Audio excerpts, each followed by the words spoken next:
ಆತ್ಮೀಯ H16 news ಅರ್ಥಾತ್ ಹೇ ಸಿದ್ದರಾಮಯ್ಯ ಸ್ವಾಗತ. ನಾನು ನಿಮ್ಮವ MI ಅಥವಾ ಮಲ್ಲಪ್ಪ ಜೋದವರು. ವೀಕ್ಷಕರೇ, ಇವತ್ತು ವಿಶೇಷವಾದ ಮಾತಾಡಬೇಕು ತಮ್ಮೊಂದಿಗೆ ಅಂತೇಳಿ, ಅದರಲ್ಲೂ ಕ್ರೀಡೆಗಳ ಬದಲಾಗಿ ಒಂದದ್ದು ಇವತ್ತು ವರ್ಲ್ಡ್ ಕಪ್ ಫಿಫಾ ನಡೀತಾ ಇದೆ. ವರ್ಲ್ಡ್ ಕಪ್ ಫುಟ್ಬಾಲದ್ದು, ಅದರಲ್ಲಿ ಮೆಸ್ಸಿ 18 ಗೋಲ್ಗಳನ್ನು ಹೊಡೆದು ಇಲ್ಲಿವರೆಗೆ ವರ್ಲ್ಡ್ ರೆಕಾರ್ಡ್, ವಿಶ್ವ ರೆಕಾರ್ಡ್ ಮಾಡಿದ್ದಾರೆ ಅದ್ಭುತವಾಗಿ ಮೆಸ್ಸಿ ಅವರು. ಇಲ್ಲಿವರೆಗಿದ್ದಂಥದ್ದು ಜರ್ಮನಿಯ ಸ್ಟ್ರೈಕರ್ ಮಿರೋಸ್ಲಾವ್ ಕ್ಲೋಸ್ ಅವರ ಹೆಸರಲ್ಲಿರ್ತದ್ದು 16 ಗೋಲುಗಳು. ಆ 16 ಗೋಲುಗಳನ್ನು ಇವತ್ತು ಎಂಬಪೆ ಸಣ್ಣ ವಯಸ್ಸಿನವರು ಮೆಸ್ಸಿ ಅವ್ರಿಗಿಂತಲೂ ಅವರು 16 ಗೋಲುಗಳನ್ನು ಜಡಿದು ಅದು ಸಮ ಮಾಡಿಕೊಂಡಿದ್ದಾರೆ. ಇಬ್ಬರ ಮಧ್ಯೆ ಕಾಂಪಿಟೇಷನು. ಮೋಸ್ಟ್ಲಿ ಮೆಸ್ಸಿ ಅವ್ರದ್ದು ಇದು ಕೊನೆಯ ವಿಶ್ವಕಪ್ ಆಗ್ಬೋದೇನೋ. ಅದಕ್ಕೆ ಮುರಿದಕ್ಕೆ ಇನ್ನೂ 5-6 ವರ್ಷಗಳನ್ನ ಅವ್ರಿಗಿಂತ ಕಿರಿಯರಾದಂಥ ಎಂಬಾಪೆ ಮುಂದಿನ ದಿನಗಳಲ್ಲಿ ಮಾಡ್ಬೋದು ಇಲ್ಲವೋ ಅನ್ನೋದು ಭವಿಷ್ಯಕ್ಕೆ ಬಿಟ್ಟು ವಿಷಯ. ಬಟ್ ಇವತ್ತು ಮಾತ್ರ ಮೆಸ್ಸಿ ಜಗದ ಅತಿ ಹೆಚ್ಚು ಗೋಲುಗಳನ್ನು ಹೊಡೆದಂಥ ವ್ಯಕ್ತಿ ಅನ್ನೋದನ್ನು ಸಾಬೀತು ಮಾಡಿದ್ದಾರೆ. ಇದು ಒಂದು ಕಡೆ ಫಿಫಾದ್ದೇ ಆದರೆ, ಫಿಫಾದಂತೆ ಸಾಕಷ್ಟು ಜನ ವಿಶ್ವದ 2ನೇ ನಂಬರ್ ಜನಸಂಖ್ಯೆ ನೋಡ್ತಾ ಇರೋದು. ಮೊದಲನೇದಂತೆ ಒಲಿಂಪಿಕ್ಸ್, 2ನೇದು ಫುಟ್ಬಾಲ್. ಈಗ ನಮ್ಮ ಭಾರತಕ್ಕೆ ಬಂದಾಗ ಸಹಜವಾಗಿ ಇನ್ನೊಂದು ರೆಕಾರ್ಡ್ ಆಗ್ಯದ. ಅದರಲ್ಲೂ ಮುಖ್ಯವಾಗಿ ನಮ್ಮ ಛೋಟಾ ರಾಜನ್ ಅಥವಾ ಬೇಬಿ ಬಾಸ್ ಅಂತ ಕರೆದುಕೊಳ್ಳುವ ವೈಭವ್ ಸೂರ್ಯವಂಶಿ ಎಂಥ ಅದ್ಭುತ ಆಟ ಆಡಿದಾರಪ್ಪ ಅಂದ್ರೆ ಕ್ರಿಕೆಟ್ನಲ್ಲೇ 2020 ಅದ್ಭುತ, ಹೇಳಲಿಕ್ಕೆ ಸಾಧ್ಯ ಇಲ್ಲ, ಅಷ್ಟು ಮಟ್ಟಿಗೆ ಅದ್ಭುತವಾದ ಆಟ ಆಡಿ ಇವತ್ತು ಅನೇಕ ರಿಕಾರ್ಡ್ಗಳನ್ನು ಮುರಿದು ಹೋಗಿಬಿಟ್ಟಿದ್ದಾರೆ. ಸಣ್ಣ ವಯಸ್ಸಿನಲ್ಲೇ ದೊಡ್ಡವರು ಆಡುವ ಮಟ್ಟಕ್ಕೆ ಬೆಳೆದು ದೊಡ್ಡವರೆಲ್ಲ ಆಡ್ತಾ ಇದ್ದಾರೆ. ಐರ್ಲೆಂಡ್ದಲ್ಲಿ ನಡೆದಂತಹ 2020 ಐರ್ಲೆಂಡನ್ನು ಮನುಷ್ಯದವರು ಕೇವಲ 27 ಚೆಂಡುಗಳಲ್ಲಿ ಎಸೆತಗಳಲ್ಲಿ 127 ಹೊಡೆದು ಅದ್ಭುತವಾಗಿ ಆಟ ಆಡಿದರು. ಅದು ಚೆಂಡನ್ನು ಆಟಕ್ಕೆ ಸಾಮಾನ್ಯ ತಿಳ್ಕೊಂಡಿದ್ದಾರೋ ಏನೋ ಗೊತ್ತಿಲ್ಲ.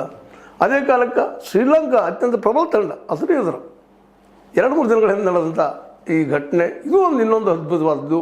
ಕೇವಲ 9 ಚೆಂಡುಗಳಲ್ಲಿ 9 ಬಾಲ್ಗಳಲ್ಲಿ 50 ರನ್ ಅದ್ಭುತ ಅಲ್ವಾ? ವಿಶೇಷವಾಗಿ ಈ ಮ್ಯಾಚ್ 9 ಬಾಲ್ಗಳಲ್ಲೇ ಕೇವಲ 1 ಬಾಲನ್ನು ಮಾತ್ರ ಬೌಂಡ್ರಿ ಹೊಡೆದಿದ್ದಾರೆ. ಉಳಿದೆಲ್ಲ ಬೌಂಡ್ರಿ ಸಿಕ್ಸರ್. ಜಗದ ಶ್ರೇಷ್ಠ ಫಾಸ್ಟ್ ಬಾಲರ್ ಶ್ರೀಲಂಕಾದಲ್ಲೇ 150 ಕಿಲೋಮೀಟರ್ ಫಾಸ್ಟ್ ಆದಂಥ ಬೌಲರನ್ನು ಅವರ ಓವರ್ದಲ್ಲಿ 6 ಸಿಕ್ಸ್. ಸ್ವತಂತ್ರವಾದ ಮೀಡಿಯಾಗೆ ಬೇಕಾಗಿರುವುದು ಸ್ವತಂತ್ರ ಧ್ವನಿ. ಆ ಸ್ವತಂತ್ರ ಧ್ವನಿ ಉಳಿಸಲು ನೀವು ಮಾಡಬೇಕಾದದ್ದು ಇಷ್ಟೇ. ಅದೇನಪ್ಪಾ ಅಂತಂತಂದ್ರೆ ನಿಮ್ಮ ಕೈಲಾದಷ್ಟು ಸಹಾಯ ಈ ಚಾನಲ್ಗೆ ಮಾಡಿ ಹಾಗೂ ನಿಮ್ಮ ಧ್ವನಿಯನ್ನು ಕಾಪಾಡಿಕೊಳ್ಳಿ. ಇದು ನೆನಪಿಸ್ಕೊಂಡ್ರೆ ಇದು ಹುಡುಗ ಇದು ಏನಪ್ಪ ಇದು ಈ ತೋಳಿನಲ್ಲಿ ಹೇಳಿದಂತ ಇಡೀ ವಿಶ್ವದ ಎಲ್ಲ ಆಟಗಾರರು ಇವತ್ತು ಬೆರಗಾಗಿ ನೋಡ್ತಾ ಇದ್ದಾರೆ. ಅದರಲ್ಲೂ ವಿಶೇಷವಾಗಿಂತೂ ಯುವರಾಜ್ ಸಿಂಗ್ ಹೆಸರಿನಲ್ಲೇ 50 ರೆಕಾರ್ಡ್ ಇತ್ತು. 6 ಬಾಲ್ಗಳನ್ನು ಸಿಕ್ಸರ್ ಹೊಡೆದು 12 ಚೆಂಡುಗಳಲ್ಲಿ 12 ಬಾಲ್ಗಳಲ್ಲೇ 50 ಮಾಡಿದ ರೆಕಾರ್ಡ್ ಇಲ್ಲಿವರೆಗಿತ್ತು. ಅದನ್ನು ಮುರಿದ್ರೆ ಇವತ್ತು ನಮ್ಮ ಕಿರಿಯ ಹುಡುಗ ಕೇವಲ 9 ಚೆಂಡುಗಳು 50 ರನ್. ಅದೇ ಕಾಲಕ್ಕೆ 27 ಚೆಂಡುಗಳಲ್ಲಿ 127 ರನ್ ಜಯ ಮಾಡಿಬಿಟ್ರು 2 ಕಡೆ. ಹೀಗಾಗಿ ಇಡೀ ವಿಶ್ವದ ನಮ್ಮ ಎಲ್ಲ ಆಟಗಾರರು, ಅದರಲ್ಲೂ ಕ್ರಿಕೆಟ್ ಆಟಗಾರರಂತೂ ಬಾಯಿ ಬಿಟ್ಟು ನೋಡ್ತಾ ಇದ್ದಾರೆ. ಇದೇನಪ್ಪ ಎಂಥ ಅದ್ಭುತ ಇದು ಅಂತೇಳಿ ಪ್ರೇಕ್ಷಕರಂತ ಹೇಳಲಿಕ್ಕೆ ಸಾಧ್ಯನೇ ಇಲ್ಲ. ಒಂದೇ ದಿನದಲ್ಲಿ ಕೋಟಿಗಟ್ಟಲೆ ಜನ ಅವರ ಅಭಿಮಾನಿಗಳು. ವೈಭವ್ ಸೂರಿ ಒಂದು ಕಾಲಕ್ಕೆ ಸಚಿನ್ ಅಂತ ಇದ್ರು. ಈಗ ಎಲ್ಲರ ಬಯಲು ವೈಭವ್ ಆ ಹೆಸರು ತಕ್ಕಾಗಿ Vaibhav, there is no doubt ಅಂತ ಹುಡುಗ ಇವತ್ತು ನಮ್ಮ ಸಮಷ್ಟಿಪುರ ಬಿಹಾರದಿಂದ ಬಂದಂಥ ಹುಡುಗ ಅವ್ನು ನೆನಪಿಸ್ಕೊಂಡಾಗ ಖುಷಿ ಅನ್ನಿಸ್ತದ. ಆ ಮುಖದಲ್ಲಿ ಮುಗ್ಧತೆ, ಅದೇ ಕಾಲಕ್ಕೆ ದಿಟ್ಟತನ, ಎದುರಾಳಿ ಎಂಥ ವೇಗದ ಬೌಲರ್ ಇದ್ದರು. ಅವ್ರು ಚಿಂದಿ ಚಿತ್ರಣ ಮಾಡಿರುವಂಥ ಈ ಒಂದು ಭೀಕರವಾದಂಥ ಆಟ, ಪಾದ ಚಲನೆ ಇರ್ಬೋದು, ನುಗ್ಗಿ ಹೊಡೆಯೋದಿರ್ಬೋದು, ಹಿಂದೆ ಸರಿಸುವಂಥದ್ದಿರ್ಬೋದು, ವಿಕೆಟ್ ಕೀಪರ್ ತಲೆ ಮೇಲೆ ಸಿಕ್ಸ್ ಹೊಡೆಯೋದಾಗಿರ್ಬೋದು, ಏನಂದ್ರೆ ಎಲ್ಲ ಕಡೆಗೂ ಆಟವನ್ನು ಆಡುತ್ತಿರುವಂಥ ಈ ಎಳೆಯ ಹುಡುಗ ಭವಿಷ್ಯದಲ್ಲಿ ನಿಶ್ಚಿತವಾಗಿಯೂ ಇದೇ ರೀತಿ ಮುಂದುವರೆದ್ರೆ ಎಲ್ಲ ರೆಕಾರ್ಡ್ಗಳು ಪುಡಿ ಸರ್ ಡಾನ್ ಬ್ರಾಡ್ಮನ್ ಹೆಸರಲ್ಲಿದ್ದಂಥ 29 ಶತಕಗಳನ್ನು ಅತ್ಯಂತ ಕಡಿಮೆ ಟೆಸ್ಟ್ಗಳಲ್ಲಿ ಮಾಡಿದಂಥದ್ದು ಅದು ಮುಗಿದು ಹೋಗ್ಬೋದೇನೋ ಇವ್ರ ಕೈಯಲ್ಲಿ ಸಿಕ್ಕಂತೇಳಿ. 3 ಶತಕಗಳ ಸಹಿತ ಬರ್ಬೋದೇನೋ, ಸಚಿನ್ ತೆಂಡೂಲ್ಕರ್ ರೆಕಾರ್ಡ್ಗಳು ಮುರಿದು ಹೋಗ್ಬೋದೇನೋ ಅನ್ನೋಷ್ಟು ಮಟ್ಟಿಗೆ ಮಾತಾಡ್ತಿದ್ದಾರೆ. ಎಲ್ಲರೂ ಖುಷಿಯಾಗಿದ್ದಾರೆ. ಇದು ನಮ್ಮ ಭಾರತಕ್ಕೆ ಸಿಕ್ಕದಲ್ಲಪ್ಪ ಈ ಪ್ರತಿಭೆ ಅನ್ನುವಂಥದ್ದು. ಯಾಕಂದ್ರೆ ಇದು ಸಣ್ಣ ರೆಕಾರ್ಡ್ ಅಲ್ಲರಿ, ಇದು ನೆನಪಿಸ್ಕೊಂಡ್ರೆ ಭೀಕರ ಅನ್ನಿಸ್ತದ. ಅಲ್ಲ 9 ಚೆಂಡುಗಳಲ್ಲಿ ಒಂದು ಬಾಲನ್ನು ಮಾತ್ರ ಬೌಂಡ್ರಿ ಹೊಡೆದನ, ಉಳಿದೆಲ್ಲ ಬಾಲ್ಗಳು 8 ಬಾಲ್ಗಳು ಸಿಕ್ಸ್ 8ನೇ ಬಾಲನ್ನು ಬೌಂಡ್ರಿ ಹೊಡೆದಾನ, 9ನೇ ಬಾಲ್ ಮತ್ತು 6 ಹೊಡಿತಾನೆ. ಇದೇನಿದು ಅಂತ, ಎಂಥ ಅದ್ಭುತಪ್ಪ ಇದು. ಹೀಗಾಗಿ ಇವತ್ತು ಎಲ್ಲ ಕಡೆ ಭಾರತದಲ್ಲಂತೂ ಕೇವಲ ಕ್ರಿಕೆಟ್ ವಿಷಯ ಬಂದಾಗ ವೈಭವ, ಸೂರ್ಯವಂಶನೂ ಇಲ್ಲ, ವೈಭವ್. ಹೀಗಾಗಿ ಇವತ್ತು ಗವಾಸ್ಕರ್ ಅವರಾಗಿರ್ಬೋದು, ಸಚಿನ್ ತೆಂಡೂಲ್ಕರ್ ಆಗಿರ್ಬೋದು, ಅದೇ ಕಾಲಕ್ಕೆ ಇನ್ನುಳಿದ ಅನೇಕ ಶ್ರೇಷ್ಠ ಆಟಗಾರರು, ಅವರು ಡಿಲಿವರ್ಸ್ ಆಗಿರ್ಬೋದು, ಅವರು ಸಹಿತ ಇವರ ಆಟ ನೋಡಿ ಭಾಳಷ್ಟು ಆಸೆಪಡಿಸಿದ್ದಾರೆ. ವಿವಿಯನ್ ರಿಚರ್ಡ್ ಆಗಿರ್ಬೋದು, ವಿವಿಯನ್ ರಿಚರ್ಡ್ ಹೆಸರು ಕೇಳಿರ್ಬೋದು ನೀವೆಲ್ಲ. ಭೀಕರ ಆಟಗಾರರು, ದೈತ್ಯ ಆಟಗಾರ ಅಂತ ಕರೆಯುವಂಥ ದೈತ್ಯರಿಗೆ ದೈತ್ಯನಾಗಿ ಹೊರಗೆ ಬಂದಿದ್ದಾರಲ್ಲಪ್ಪ ಇವರು ಅನ್ನುವಂಥ ಮಾತುಗಳು.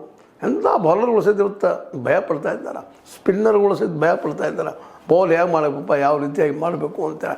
ಇವೆರಡೂ ಕಡೆ, ಒಂದು ಶ್ರೀಲಂಕನ್ ಸೋಲಿಸುವಲ್ಲೇ 2020 ಅದೇ ಕಾಲಕ್ಕೆ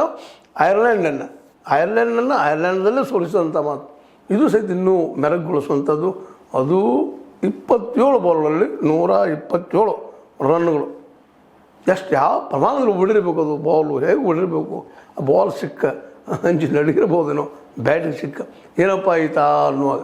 ಒಟ್ಟಾರೆಯಾಗಿ ಇದು ಹೇಳುವಂಥದ್ದು ಏನಪ್ಪ ಅಂತಂದ್ರೆ ಮುಖ್ಯವಾಗಿ ಈ ನಮ್ಮ ಆಟಗಾರ ವೈಭವ್ ನಿಶ್ಚಿತವಾಗಿಯೂ ಅವನ ಆರೋಗ್ಯ, ಅದರ ಜೊತೆಗೆ ಅವನ ಆಯುಷ್ಯ, ಇದೇ ರೀತಿ ಅವನ ಕಾನ್ಸಂಟ್ರೇಷನ್ನು, ದುಡಿಮೆ ಯಾವುದಕ್ಕೂ ಇಳಿಯಲಾರಲ್ಲ. ಯಾಕಂದರೆ ಒಬ್ಬ ವ್ಯಕ್ತಿಯ ಜೀವನದಲ್ಲಿ ಭಾಳಷ್ಟು ಘಟನೆಗಳು ನಡೀತಾ ಇರ್ತವೆ. ಯಾಕಂದರೆ ಇದು ಆರಂಭ ಆ ಯುವಕನಿಗಿಂತ ಹುಡುಗನ ಭವಿಷ್ಯದಲ್ಲಿ. ಇಲ್ಲೇ ಅವರಿದ್ದಂಥವ್ರು, ಈ ನಮ್ಮ ವೈಭವ್ ಇದ್ದಂಥವರು ಕ್ರಿಕೆಟ್ ಮೇಲೆ ಡೆಡಿಕೇಶನ್ ಮಾಡೋ ಜೊತೆಗೆ ಅದು ತನ್ನ ಆರಾಧ್ಯ ದೈವ ಅಂತ ತಿಳ್ಕೊಂಡು ಪೂಜಿಸೋಕ್ಕಿಂತ ಹಾರ್ಡ್ ವರ್ಕ್ ಮಾಡೋ ಮೂಲಕ ಇನ್ನೂ ಅನೇಕ ರೆಕಾರ್ಡ್ಗಳನ್ನು ಬರಿತಾ ಹೋಗುವ ಎಲ್ಲ ಸಾಧ್ಯತೆಗಳಿದ್ದಾವೆ. ಯಾಕಂತಂದ್ರೆ ಕ್ರಿಕೆಟ್ ಅನ್ನೋದು ಇವತ್ತಂತೆ ದುಡ್ಡಿನಿಂದ ಹರಿದಾಡುವಂಥದ್ದು, ದುಡ್ಡಿಗಿಂತ ಏನು ಬಲ ಇಲ್ಲಲ್ಲ. ಯಾರು ಕ್ರಿಕೆಟ್ನಲ್ಲಿ ಯಶಸ್ಸು ಆಗ್ತಾರೋ ಅವ್ರಿಗೆ ದುಡ್ಡು ಎಲ್ಲಿ ನೋಡಿದ ದುಡ್ಡು. ಈಗಂತೂ ವೈಭವ್ ಮೇಲೆ ಎಲ್ಲರೂ ದುಡ್ಡು ಕಟ್ಟುವಂಥವ್ರನ್ನ, ಅದರಲ್ಲೂ ಈ ಒಂದು ನಮ್ಮ ಗೊತ್ತದ ನಿಮಗೆ ಈ ವಿಶೇಷವಾಗಿ ಬೆಟ್ಟಿಂಗ್ನಲ್ಲಂತೂ ಸಾಕಷ್ಟು ದುಡ್ಡು ಹರಿದಾಡೋದು ಇವ್ರ ಹೆಸರು ಮೇಲೆ ಅನ್ನೋದು ಅದರಲ್ಲಿ ಎರಡು ಮಾತಿಲ್ಲ. ಯಾಕಂದರೆ ಕ್ರಿಕೆಟ್ ಇವತ್ತು ಅದೇ ಆಗೋಗ್ಬಿಟ್ಟಿದೆ. ಇವತ್ತು ಕ್ರಿಕೆಟನ್ನು ಆರಾಧಿಸೋಕ್ಕಿಂತಲೂ ಅದ್ರ ಮೇಲೆ ದುಡ್ಡು ಮಾಡ್ಕೊಳ್ಳುವಂಥ ಜನ ಸಾಕಷ್ಟು ಆಗೋಗ್ಬಿಟ್ಟಿದ್ದಾರೆ. IPL ಅದೇ ದೊಡ್ಡ ಒಂದು ಸಾಕ್ಷಿ.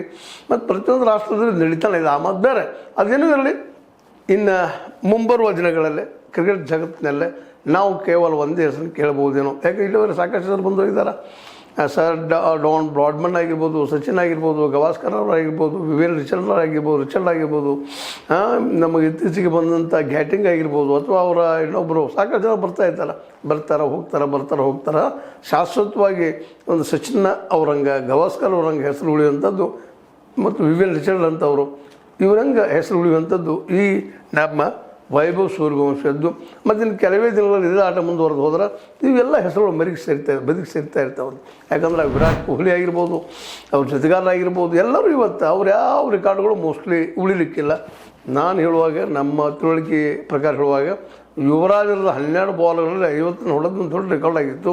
ಆದರೆ ಅದನ್ನು ಇನ್ನೂ 3 ಬಾಲ್ಗಳು ಇರುತ್ತೆ ಬದುಕಿ ಸೇರಿಸಿ ಹೋಗಿದ್ದು ಇನ್ನಷ್ಟು. ಯಾಕಂದ್ರೆ ಯಾರೂ ಇನ್ನು ಈ ಒಂದು ಹೇಳಿದ್ದಲ್ಲಿ ನಿಮಗೆ ಈ 8 ಬಾಲ್ಗಳಲ್ಲಿ 6 ಹೊಡೆದ್ರೆ 50 ಆಗುವಂಥದ್ದು, 8 ನಿರಂತರವಾಗಿ ಹೊಡೆಯುವಂಥ ಸಾಧ್ಯತೆ ಅಂಥ ವ್ಯಕ್ತಿ ಬರ್ತಾನೆ ಅನ್ನುವಂಥದ್ದು ಯಾರಿಗೂ ಗೊತ್ತು. ಭವಿಷ್ಯದಲ್ಲಿ ಹೇಳೋದು ಈಗಂತೂ ರೆಕಾರ್ಡ್ಗೆ ಇನ್ನೂ ಒಂದಿದೆ. ಯಾಕಂದರೆ 9 ಚೆಂಡುಗಳಲ್ಲಿ 8 ಸಿಕ್ಸರ್, 4 ಬೌಂಡ್ರಿ, 1 ಬೌಂಡ್ರಿ ಹೊಡೆದ ದಿನ ಮುರಿಬೋದೇನೋ ಯಾರಾದರೂ. 9 ಸಿಕ್ಸರ್ ಹೊಡಿಬೋದೇನೋ. ಆದರೆ ಯಾವಾಗೂ ಏನೋ ಕನಸಿನ ಮಾತದ. ಇದು ಕನಸನ್ನಾರು, ಇದು ಈಗೇನು ವೈಭವ್ ಮಾಡಿದನಲ್ಲ, ಇದನ್ನು ಕನಸು ಅಷ್ಟು ಮಾತ್ರ ಹೇಳಬೇಕಾಗ್ತದೆ. ಯಾಕಂದ್ರೆ ಇದು ಮಾತ್ರ ಕನಸಿನಲ್ಲಿ ಸಾಧ್ಯ. ಯಾಕಂದರೆ ಜಗದ ಫಾಸ್ಟ್ ಬೌಲರ್ ಒಬ್ಬರ ಅಂತ ಶ್ರೀಲಂಕಾದ ಬೌಲರು, ಅದೇ ರೀತಿ ಇವತ್ತು ಇದೇನು ಐರ್ಲೆಂಡ್ ಅದೇನಂತ ವೀಕ್ ಥಂಡ್ ಅಂತ ಅನಿಸಿರ್ಬೋದು ನೋಡೋರಿಗೆ. ಆದರೆ ಅವರು ಇವತ್ತು ಸಾಕಷ್ಟು ಇಂಪ್ಲಿಮೆಂಟನ್ನು ಮಾಡ್ಕೊಂಡಿದ್ದಾರೆ. ಇವತ್ತಿನ ಕ್ರಿಕೆಟ್ ಸಹಜವಾಗಿಯೂ ಎಲ್ಲರಿಗೂ ಆಕರ್ಷಣೆ ಆಗಿದೆ. ಅದರಲ್ಲೂ 2020 ಅಂತೂ ಅದರಲ್ಲಿ ಎಲ್ಲ ರಾಷ್ಟ್ರಗಳು ಈಗೇನು ಭಾಗವಹಿಸ್ತಾ ಇದ್ದಾವೆ ಹೆಚ್ಚು ಒಂದು ಲೆವೆಲಲ್ಲಿದ್ದಾರೆ. ಆದರೆ ಅದನ್ನು ಗಮನಿಸಿದಾಗ ಅದರಲ್ಲೂ ಶ್ರೀಲಂಕಾದ ವಿರುದ್ಧ ಅವ್ರು ಮಾಡಿದಂಥ ಒಂದು ಹಾಫ್ ಸೆಂಚುರಿ, ಅದರಲ್ಲೂ 97 ಹೊಡೆದಿದ್ರು. ಆ ಮಾತು ಬೇರೆ, ಅದ್ರ ಹಾಫ್ ಸೆಂಚುರಿ ಹೊಡೆದಿದ್ದು ಇನ್ನೊಂದು ಸ್ವಲ್ಪ ಸೆಂಚುರಿ ಆಗೋಗ್ಬಿಡ್ತಿದ್ದೋ ಅಲ್ಲೂ ಶ್ರೀಲಂಕಾ ವಿರುದ್ಧ. ಆದರೆ ಐರ್ಲೆಂಡ್ ವಿರುದ್ಧ ಔಟ್ ಆಗದೆ 127 ರನ್ ಹೊಡೆದು ಅದರ ಮುಂದುವರಿಕೆ ಆಗಿದೆ. ಅಂದರೆ ಪ್ರತಿ ಆಟದಿಂದ ಆಟಕ್ಕೆ ಈ ವೈಭವನಲ್ಲಿ ಪಾದ ಚಲನೆ, ಫುಟ್ವರ್ಕ್ ಅಂತೀವಿ ಅದನ್ನು, ಅದಾಯಿತು. ಈವನ್ ಯಾರ್ಕರ್ ಲೆಂಗ್ತ್ ಫಾಸ್ಟ್ ಬಾಲರನ್ನ ಫುಲ್ ಟಾಸ್ ಮಾಡಿಕೊಂಡು ಒಂದು ಹೆಜ್ಜೆ ಮುಂದೆ ಹಿಡಿಯುವಂಥ ಒಂದು ಕೌಶಲ್ಯ ಅದ್ಭುತ.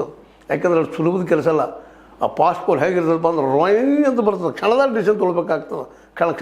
ಕ್ಷಣದಾಗ ಅದನ್ನು ತೊಗೊಂಡು ಫುಲ್ ಟಾಸ್ ಮಾಡಿಕೊಂಡು ಸಿಕ್ಸರ್ ಹೊಡೆಯುವಂಥ ಕಲೆ ಮೋಸ್ಟ್ಲಿ ಭಾಳಷ್ಟು ಜನರಲ್ಲಿ ಭಾಳ ಕಡಿಮೆ, ರೇರೆಸ್ಟ್ ಆಫ್ ದ ರೇರ್ ಅನ್ಬೇಕಾಗ್ತದೆ. ಅದೇ ಕಾಲ ಸ್ಪಿನ್ನರ್ನಲ್ಲೂ ಸಹಿತ ಸಿಕ್ಸ್ ಹೊಡೆಯುವಂಥದ್ದು ಭಾಳ ಕಷ್ಟದ ಕೆಲಸ. ಅವೆರಡೂ ಕೆಲಸಗಳನ್ನು ಸ್ಪಿನ್ ಮತ್ತು ಫಾಸ್ಟ್ ಬಾಲಿಂಗ್ ವಿರುದ್ಧ ಬೌಲರ್ ವಿರುದ್ಧ ಹೊಡೆದು ತೆಗೆದಿದ್ದು ನೋಡುಗರಿಗಂತೂ ಖುಷಿಯೋ ಖುಷಿ. ಸ್ವತಃ ದೊಡ್ಡ ದೈತ್ಯ ಆಟಗಾರರು ಅವ್ರಿಗೂ ಸಹಿತ ಇವತ್ತು ನೆನಪಿಡುವಂಥದ್ದು ವೆಸ್ಟ್ ಇಂಡೀಸಿನ ಅನೇಕ ಆಟಗಾರರು. ಕ್ರಿಸ್ ಗೇಲ್ ಅಂತ ಇವನ ಆಟ ನೋಡಿ ಗಾಬರಿ ಆಗಿದ್ದಾರೆ. ನನ್ನ ರೆಕಾರ್ಡ್ ಪುಡಿಯಾಗಿ ಹೋಗಿಬಿಟ್ಟಲ್ಲಪ್ಪ ಅಂತ. ಯಾಕಂದ್ರೆ ಅವರು ದೈತ್ಯ ಆಟಗಾರ. ಸಿಕ್ಸರ್ ಬೌಂಡ್ರಿಲಿ ಅಂತ ಅವರು ಮುಂದೆ ಡೆಲಿವರ್ಸ್ ಆಗಿರ್ಬೋದು. ಜೊತೆಗೆ ನಮ್ಮ ವಿವಿಯನ್ ರಿಚರ್ಡ್ ಆಗಿರ್ಬೋದು. ಇವರೆಲ್ಲರೂ ಇವನ ಆಟ ನೋಡಿ ಬೆರಗಾಗ್ತಾ ಇದ್ದಾರೆ. ಇದು ಸಾಧ್ಯನಾ ಈ ಒಂದು ಚಿಕ್ಕ ಹುಡುಗನಿಂದ ಅನ್ನುವಂಥ ಮಾತು.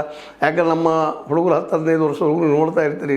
ಪಾಪಿನ ಶಾಲೆಗೆ ಹೋಗೋದು, ಕಾಲೇಜಿಗೆ ಹೋಗೋದು, SLC ಆಗಿಲ್ಲ, ಈಗ 9th ಇರ್ಬೇಕು ಹುಡುಗ, ಅವನ ವಯಸ್ಸಿನ ತಕ್ಕಂಗೆ.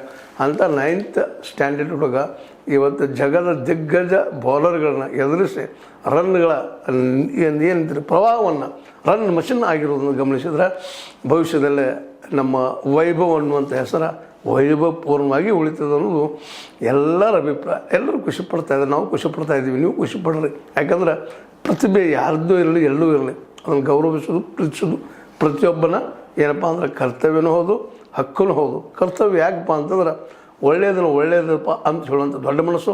ಅದೇ ಕಾಲಕ್ಕೆ ಅದು ಏನಪ್ಪ ಅಂತಂದ್ರೆ ಹೊಗಳಿಗಿಂದಾಗ ಆ ವ್ಯಕ್ತಿತ್ವ ಹಾಳಾಗದಂಗೆ ನೋಡ್ಕೊಂಡು ಹೋಗೋ ಸಹಿತ ನಮ್ಮ ಜವಾಬ್ದಾರಿ ಇರ್ತದೆ. ಅವೆಲ್ಲ ದೃಷ್ಟಿಗಳು ಏನೂ ಇರಲಿ. ವೈಭವ್ ಸೂರ್ಯವಂಶಿ ಇವತ್ತು ರೆಕಾರ್ಡ್ ಮಾಡಿ ಹೋಗಿದ್ದು ಬಹಳ ದಿನಗಳವರೆಗೆ ಇತಿಹಾಸ ನಿರ್ಮಾಣ ಆಗಿದ್ದು. ಈ ಇತಿಹಾಸನ ಮತ್ತೆ ಮರಳಿ ರಚನೆ ಮಾಡೋದು ಭಾಳ ಕಷ್ಟ ಸಾಧ್ಯ ಅನ್ನೋ ಮಾತನ್ನು ಹೇಳ್ತಾ, ಇಂಥ ಒಬ್ಬ ಯುವ ಯಂಗ್ ಅನ್ನೋದು ಹುಡುಗನಿಗೆ ಎಲ್ಲರೂ ನಾವು ಏನಪ್ಪ ಅಂತಂದ್ರೆ ಪ್ರೋತ್ಸಾಹ ಕೊಡುವಂಥದ್ದು, ಬೆಂಬಲಿಸುವಂಥದ್ದು. ಜೊತೆಗೆ ಹಣಾಂತಿ ಸಾಕಷ್ಟು ಹರಿದು ಬರ್ತಾಯಿದೆ. ಜಗದಲ್ಲಿ ಅತ್ಯಂತ ಶ್ರೀಮಂತ ಬೋರ್ಡ್ ಯಾವುದಿದ್ರೆ ಅದು BCCI. ಅದ್ರ ಜೊತೆಗೆ IPL ಅಲ್ಲೂ ಸಾಕಷ್ಟು ದುಡ್ಡನ್ನು ಹೊಡೆದಿದ್ದಾನೆ ಹುಡುಗ. ಆ ದುಡ್ಡು ಮುಖ್ಯ ಅಲ್ಲಿಲ್ಲ, ಅವನ ಆಟ ಮುಖ್ಯ.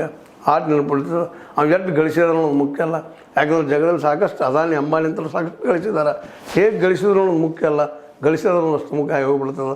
ಅದೇ ರೀತಿಯಾಗಿ ಇದು ಆ ರೀತಿ ಹೇಳಲಿಕ್ಕೆ ಆಗೋದಿಲ್ಲ. ಇದು ಇಡೀ ತನ್ನ ವ್ಯಕ್ತಿತ್ವವನ್ನು, ಹಾರ್ಡ್ ವರ್ಕನ್ನು, ಜೊತೆಗೆ ಪ್ರತಿಭೆಯನ್ನು, ಇಲ್ಲಿ ಹೆಚ್ಚು ಕೆಲಸ ಮಾಡೋದು ಹಾರ್ಡ್ ವರ್ಕ್ ಆ್ಯಂಡ್ ಪ್ರತಿಭೆ, ಇಂಟ್ಯೂಷನ್ ಅಂತ ನಾವು ಅದನ್ನು ಅವು ಎರಡೂ ಏಕಾಲಕ್ಕೆ ಒಬ್ಬರಲ್ಲಿ ಮೂಡಿದ್ರಿಂದಾಗೆ ಇಂಥ ರೆಕಾರ್ಡ್ಗಳಾಗಿದ್ದಾವೆ ಅಂತ ಹೇಳ್ತಾ ವೈಭವ ಸೂರ್ಯವಂಶಿಗೆ ಮತ್ತೊಮ್ಮೆ ಧನ್ಯವಾದ ಹೇಳ್ತಾ, ಒಳ್ಳೆಯ ಇಂಥ ರೆಕಾರ್ಡ್ಗಳು ಮುರಿತಾ ಹೋಗಲಿ, ಆಗ್ತಾ ಹೋಗಲಿ, ಇತಿಹಾಸ ನಿರ್ಮಿಸ್ತಾ ಹೋಗಲಿ. ಕ್ರಿಕೆಟ್ ಅನ್ನುವಂಥ ಈ ಒಂದು ಮಾಯಾಲೋಕದಲ್ಲಿ ಇವರೊಬ್ಬ ದಂತಕತೆ ಆಗಿ ಹೋಗಲಿ. ಆಲ್ರೆಡಿ ಸಚಿನ್ ಅವರು ಕ್ರಿಕೆಟ್ ದೇವರು ನೆನೆಸ್ಕೊಂಡ್ರೆ ಇವರೇನು ನೆನೆಸ್ಕೊಳ್ತಾರೆ ಜನರಿಂದ, ಅವರ ಪ್ರೀತಿ ವ್ಯಕ್ತಿಗಳಿಂದ. ಯಾಕಂದರೆ ಸಚಿನ್ ಕೇವಲ ಒಬ್ಬ ದೊಡ್ಡ ಆಟಗಾರ ಅಷ್ಟೇ ಅಲ್ಲ, ಒಬ್ಬ ಮಹೋನ್ನತ ವ್ಯಕ್ತಿತ್ವ ಬೆಳೆಸ್ಕೊಂಡು ಬಂದಂಥವ್ರು, ಒಳ್ಳೆ ಚಾರಿತ್ರ್ಯ ಹೊಂದಿದಂಥವ್ರು ಅನ್ನೋದನ್ನು ನಾವು ಈ ಸಂದರ್ಭದಲ್ಲಿ ಗಮನದಲ್ಲಿಟ್ಕೊಂಡು, ಅದೇ ರೀತಿ ಗವಾಸ್ಕರು ಸಹಿತ ಇವರ ನೆಲೆಯಲ್ಲಿ ಇವ್ರು ಬೆಳೀಲಿ, ಇವ್ರ ಚಾರಿತ್ರ್ಯ ಬೆಳೀಲಿ, ಇವ್ರ ರೆಕಾರ್ಡ್ ಬೆಳೀಲಿ ಅಂತ ಹೇಳ್ತಾ, ಇದು ನಿಮಗೆ ಲೈಕ್ ಆಗಿರ್ಬೋದು. ಲೈಕ್ ಮಾಡಿ ಶೇರ್ ಮಾಡಿ ಕಾಮೆಂಟ್ ಮಾಡಿ ಜೊತೆ ಸಬ್ಸ್ಕ್ರೈಬ್ 16 ನ್ಯೂಸ್ ಅರ್ಥದ ಸತ್ಯದ ಕೈಗಳಲ್ಲಿ ವಂದನೆಗಳು. ಆತ್ಮೀಯ ಸಾರ್ವಜನಿಕರಲ್ಲಿ H16 ಅರ್ಥಾತ್ ಸೀತಾರಾಮದಿಂದ ಒಂದು ಮನವಿ. ಈ ಸಂಸ್ಥೆ ಭ್ರಷ್ಟಾಚಾರ, ಅನ್ಯಾಯ, ಅತ್ಯಾಚಾರಗಳಿಂದ ನೊಂದವರ ವೇದಿಕೆ. ಅನ್ಯಾಯಕೋರರ, ಭೂಗಳ್ಳರ, ನಶಾ ಸಾರಾಯಿ ಮಾಫಿಯಾಗಳ ವಿರುದ್ಧದ ಧ್ವನಿ. ರೈತರ, ಕೂಲಿಕಾರ, ಕಾರ್ಮಿಕರ, ಬಿದ್ದ ಸಮುದಾಯ ಜನರ ಧ್ವನಿ. ಬೆಂಬಲವಾಗಿ ನಿಂತು ತನುಮನ ಧನದ ಸಹಾಯಕ್ಕೆ ಸಾರ್ವಜನಿಕರಲ್ಲಿ ಕೋರಿಕೆ. ದಾನದ ಸಹಾಯ ನೀಡಿ ಸ್ವಾತಂತ್ರ್ಯ ಪತ್ರಿಕೋದ್ಯಮ ಉಳಿಸಿ ಬೆಳೆಸಿ.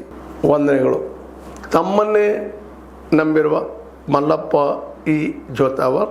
ಈ ಕೆಳಗಿನ QR ಸ್ಕ್ಯಾನ್ ಮಾಡಿ ಅಥವಾ ಈ ನಂಬರ್ ಅಂದರೆ 7411402405ಗೆ ಇಲ್ಲ 9686864852ಗೆ ನೀವು ಫೋನ್ಪೇ ಮಾಡಿ, Paytm ಮಾಡಿ ಅಥವಾ ಇನ್ನಾವುದೇ ಮಾಧ್ಯಮದಿಂದ ಗೂಗಲ್ ಮೂಲಕ ಸಹಾಯ ಮಾಡಿ ಈ ಪ್ರಾಮಾಣಿಕ ಪತ್ರಿಕೋದ್ಯಮವನ್ನು ಉಳಿಸಿ ಅಂತ ಮತ್ತೊಮ್ಮೆ ಮನವಿ.